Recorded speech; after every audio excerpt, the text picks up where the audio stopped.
بدأ الصراع العثماني الإسباني على تونس في القرن السادس عشر. كانت تونس ذات موقع استراتيجي مهم في البحر المتوسط. سعى كلا الطرفين للسيطرة على تونس لتعزيز قوتهما العسكرية والاقتصادية.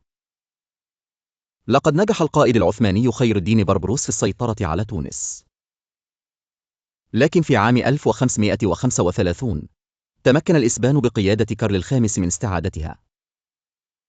أصبحت تونس ساحة للمعارك المتكررة بين الإمبراطوريتين. تأثرت تونس كثيرا بالصراع، وشهدت تحولات سياسية واجتماعية.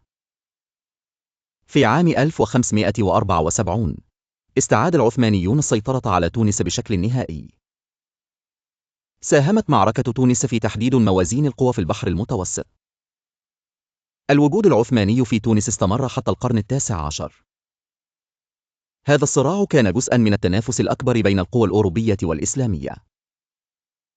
تأثر المجتمع التونسي بالثقافات العثمانية والإسبانية نتيجة للصراع المستمر.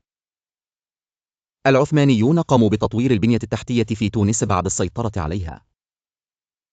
الإسبان حاولوا مرارا العودة للسيطرة لكنهم فشلوا في ذلك.